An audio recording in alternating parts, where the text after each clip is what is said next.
Good afternoon, brothers and sisters. Again, as always, thank you guys for your continued support with my work as well as my community involvement. I am on vacation, but I decided to do a few things today, and that's why you guys are seeing me with my tie and everything. But I'm going to go back, to relaxing. However, there's something that I read earlier today with Bloomberg, and it has to do with Zambian government borrowing. I think we are about to float another $2 billion in external markets. Remember, right now we still owe the world $2 billion. Now, within the 5 years that the PF government has been in power, if this $2 billion Eurobond goes through, that means we've borrowed $4 billion. So now 4 divided by 5 years. So the time that the PF government has been in power, we are at 4 divided by 5. We've borrowed $800 million per year to supplement our budget. Now, here's the thing. In theory, there's nothing wrong with a government borrowing, but there is something wrong when a government is borrowing because of financial mismanagement. We are borrowing money not because we need it. Simply, we are borrowing money because we can't manage our finances. That's just the reality. The biggest problem with that is that consider something that you may be aware of. Consider your life, your personal life. You make $60,000 a year, right? That's your revenue. If your expenditures are $70,000, you're going to end up borrowing $10,000. Any person with a brain, with an actual functioning brain, is not going to advise you to borrow that $10,000. The first step when your budget is not working is to cut your expenditures. So if I'm making $60,000 and my expenditures are going to $70,000, within the expenditure world, there are two types of expenditures. There's the variable and then there's the fixed. Fixed are things whether rise or shine, you still have to pay them. In a personal finance budget, that would be considered rent. Whether you are alive or dead, rent still has to be paid. That's as fixed as a bill can ever be. Now, variable bills may include things that you can actually live without. So they may include going out to the movies, the type of car you buy, gas, so which means don't drive as much, don't always visiting people. That's how you may end up reducing that budget to where your revenue can actually meet it, and also you can actually save some money. So the idea is that if I'm making $60,000 a year, I shouldn't be spending realistically more than $50,000. The $10,000 is allocated towards my savings. That's how you handle personal finance. There's nothing different with how people handle personal finances to how a government should handle public finances. The idea that we are borrowing is a reflection of our current administration's inability to manage finances. This doesn't say anything about the PF, whether it's a good government or not. Here we are talking about an issue of fiscal conservatism. Fiscal management is your ability to manage your revenue vis-a-vis your expenditures. The current administration is doing a horrible job. And it's doing a horrible job because it's reflected in the fact that we keep on borrowing money. If this $2 billion goes through, the Zambian government, the current Zambian government run by the Patriotic Front, will have borrowed an equivalent of $800 million a year. Which means on a $5 billion budget, Zambian government, our budget last year, Chkwanda, I think, proposed something about $5 billion or $6 billion in terms of what we needed to spend. Which means that if we are spending, if our budget is $5 billion and we are borrowing 800 million, so let's do this. 0.8 divided by 6 times 100, 13%, close, yeah, 14%. We are missing our budget. We are overspending our budget by 14%. When, in fact, a budget should reserve some amount for savings.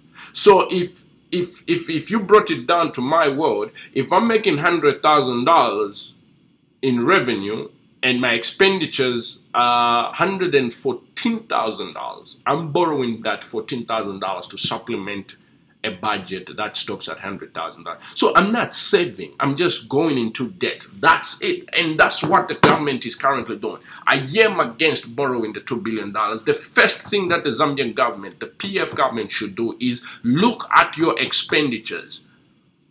You are spending $6 billion, but you're not bringing in that money. You need to look at your expenditures and cut your expenditures. Don't go out borrowing the $2 billion. Remember, borrowing means deferred payment. So whatever I borrow has to be paid by somebody else. That's the thing about public finance borrowing. It's not like personal finance borrowing where you have to pay it. Public finance borrowing is paid by tax in the future. So the future, so you're talking about right now, if things had to change and another president came in, he will have to pay that money. And if he decides to actually abide by proper fiscal conservatism, it means that he's going to cut a lot of things. But in Zambia, it's about being elected. It's not about running a government in the proper way. Because what the next president is going to do is continue borrowing because he has to now appease his voters. So now Zambia is continuously going to dig itself again into the same debt situation that we had, where now we start begging the international community to forgive us for borrowing money. No, they shouldn't forgive us. We have to pay that money. Whatever the Zambian government borrows, if they need to auction their mines, if they need to sell the entire country, they have to pay. Those are the principles of capitalism. The only way you avoid that is do not overspend. Don't spend money you don't have. The Zambian government is spending money that they don't have. The reason why we are 14% above our budget and borrowing money is because we are investing according to politics. We are not managing our budget based on principles. What we are doing, and what most Zambian governments from the time of Kaunda through the MMD have always done, is that we have used public finances to stay in power. So you borrow money and you put up a hospital and the voters vote for you, but you used public finances. So we are spending money to stay in power, yet we are auctioning the future. This is what we are doing. What we are doing is the current people, the people that are living in Zambia right now, all of us, in order for us to drive Pajeros, in order for us to get elected, we are overspending our budget. Would an MP who thinks along the lines of fiscal conservatism ask the government not to build a hospital in his constituency because he clearly sees that we can't afford these things? Tell me if that MP will continue staying in power. But the thing is that in Zambia, it's always about power and it's always about you maintaining the position that you've already gained. So what that guy is going to do is say, bring that hospital. The Zambian government is going to spend on that hospital and we are going to go into debt. A lot of people, if you're not in the Ministry of Finance, you're not even going to get worried about that. Why? Because you have a hospital. You don't care where the money came from. The Zambian government, the PF government right now, has done a horrible job when it comes to fiscal management. I do not support Chikwanda's financial acumen. I don't at all. Why? Because it's not telling me in any way, shape or form what he's cutting. He's not cutting anything. The only only solution that he has is to go out in the international markets and borrow money. Money that your children and my children have to come and pay through taxes. So now, in the future, instead of your car bringing in $5,000 at customs, since the government owes the world money, guess what? They are going to increase those taxes. Now, if they increase taxes so that they can pay what they borrowed, guess what that's going to happen? We are not going to attract business investments. Investments are going to be a tough thing to sell. Why? Because why am I going to open up a business in Zambia where they are charging me 40% corporate tax? They are giving me all these regulatory fees. Business is going to be tough in Zambia. But they have to do that because they owe the world money. That's the cycle. So in the end, our borrowing will end up affecting job creation. That's the main thing that's going to affect. They are going to increase the cost of living. Because remember, if the government is borrowing money and they need to pay, the government has to increase taxes. And when they increase taxes, the cost and standards of living for the Zambian people increase. But if the Zambian government is not paying $200 million in interest a year, guess what? Our costs and standards of living become cheaper. Because why? The government doesn't have a lot of expenditures. The more expenditures the government has, the more they borrow, the more they increase taxes.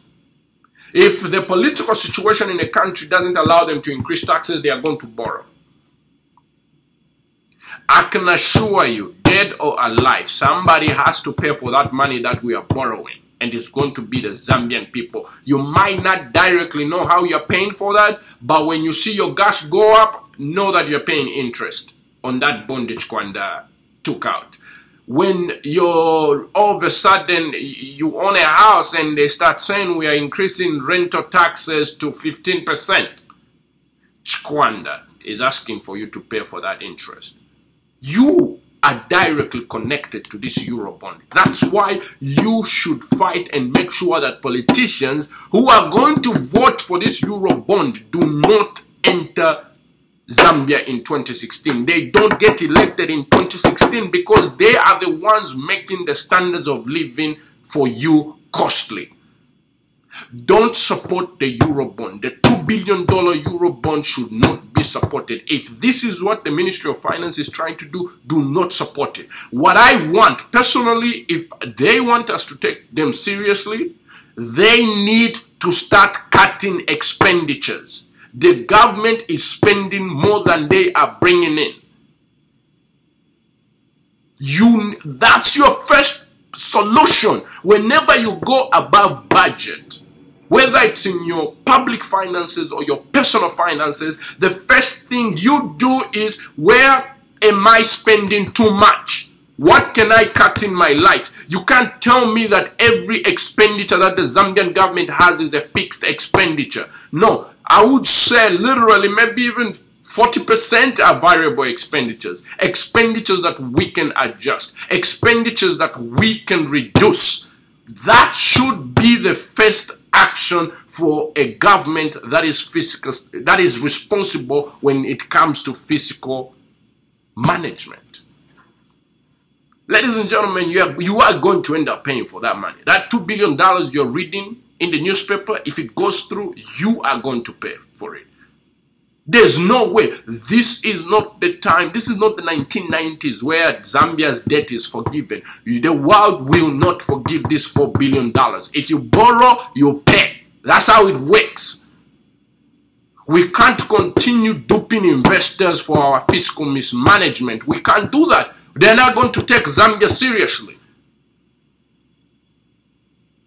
Financial mismanagement translates into the lack of jobs, the high living standards. We need to manage our public finances responsibly.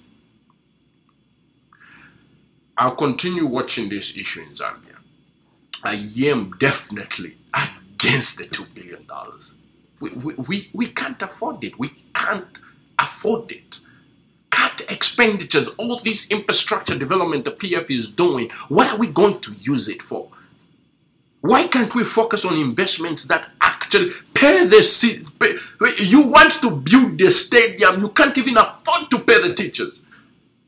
You want to build roads, you can't even afford to pay the nurses. Focus on what's important. That's the same thing any wife would tell. The same thing that I'm talking about is the same language that any sensible woman who's a wife would tell her husband.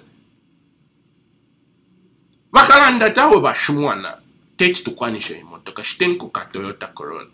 Awe bashimwana no tukulaya out yonso mkuno obwaro. Aleken tupange ko savings.